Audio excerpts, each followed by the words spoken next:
Go for it. Hi everybody. We're going to try something a little bit different, and I'm hoping that all of the things that I have to show you come out and you can actually read them, and it's not like looking into like a mirror image.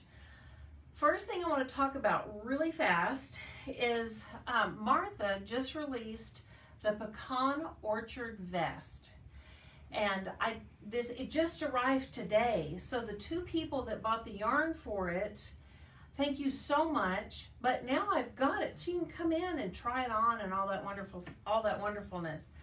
I started mine,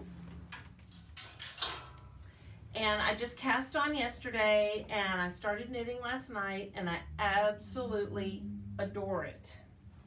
I don't have the Brooklyn tweed that Martha knit it in. She did carry it with Kid Silk Haze, but I have lots of other options. And Dee and I have been working on not only the options, but we've been looking at gauges too. So I did a gauge swatch using amble. Amble is a fingering, and we held it with Kid Silk Haze, and we got the same gauge as Illimani, which just came in today. Illimani held with Kid Silk Haze or something like it. So let's say here's Shibui, and you can hold it with Silk Cloud. I do have a customer, Kathy, thank you so much. She came and got the Shira with Haven and the Silk Cloud, and I think it just turned out gorgeous. We also, here's the Kid Silk Haze. Dee pulled this together. Isn't that just incredible? I love it.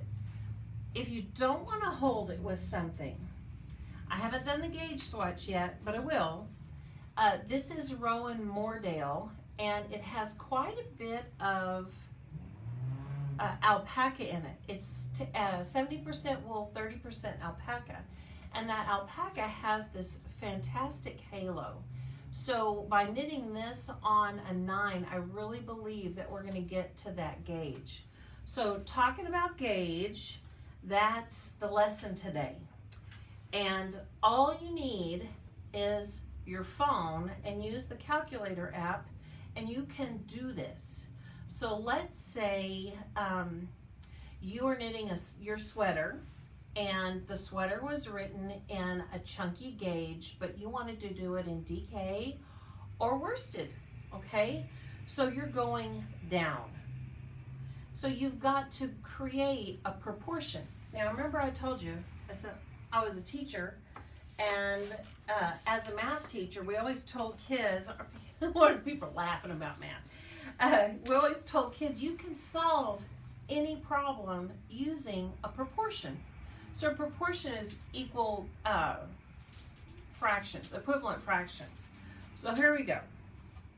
Let's say that, oh here, let me just start and then I'll give you an example. So we have a control group. The control group is what's written on your pattern. So they tell you what the gauge should be. That's what they expect with their pattern. And they tell you what the cast on should be.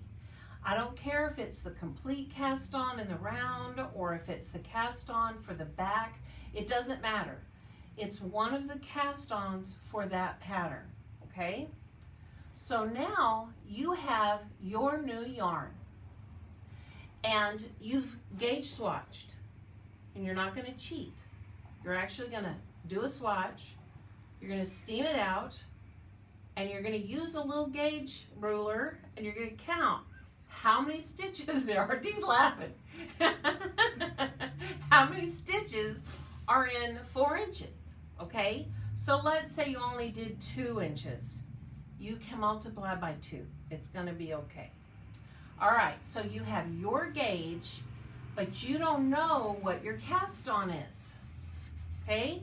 So look how we set it up. The gauge from the pattern over the cast on is the same thing as your gauge to the new cast on. So we have to multiply the 2 numbers that we have, that cross multiplication that used to get you every time in 5th grade. Okay, here it comes.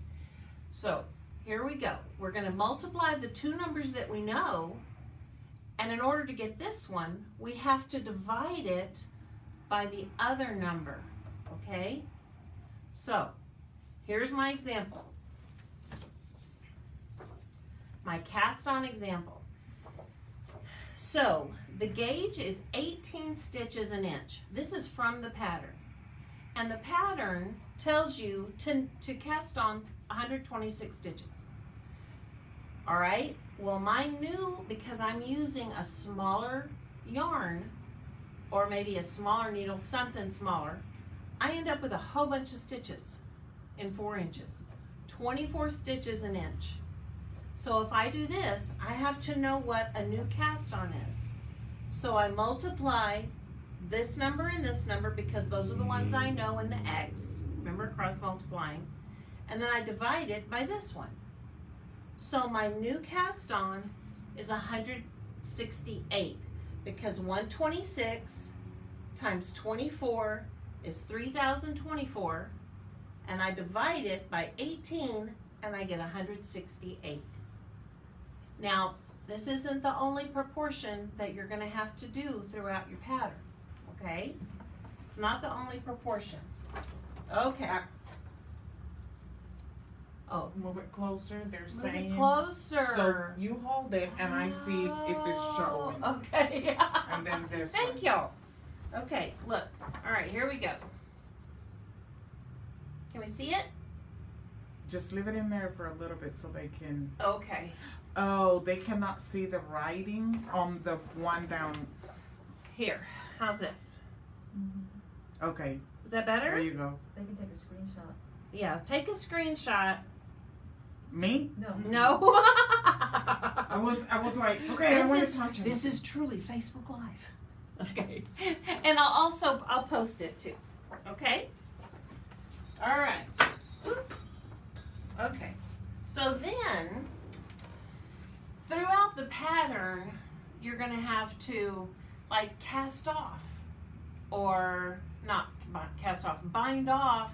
Like, let's say in the middle of a collar, you have to bind off. Or you're going to start to cast off or bind off some stitches for a sleeve. If that's the case, you've got to set up proportions again. But this time, it's a little different. Okay, I'm coming closer. All right, so here's what we've got. Dee, can you see? Mm-hmm. All right.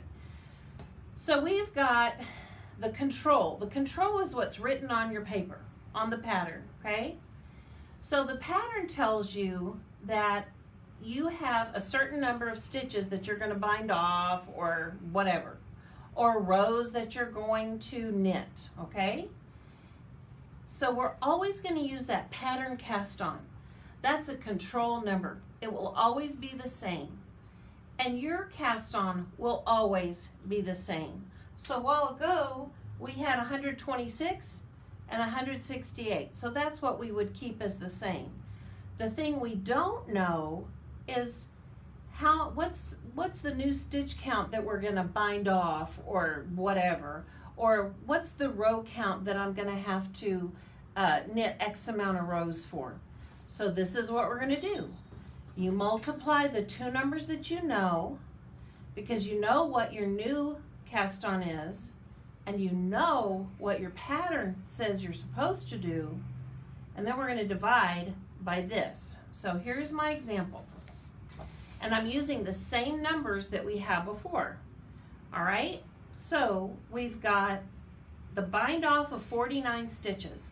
And I'm saying it's like 49 stitches maybe for, I don't know, the center of the neck, okay?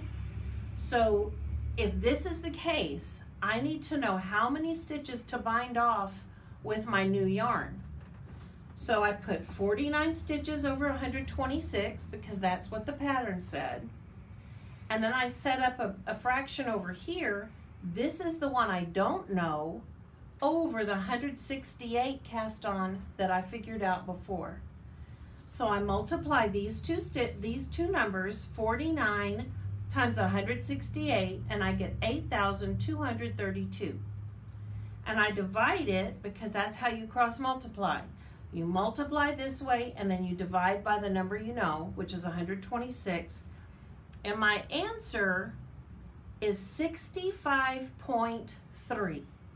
And you're going to say, Shawnee, really, a third of a stitch? What am I going to do with the third of a stitch? Okay, not a problem. Because it's less than a half, I'm just going to get rid of it. I'm going to pretend that I never saw it.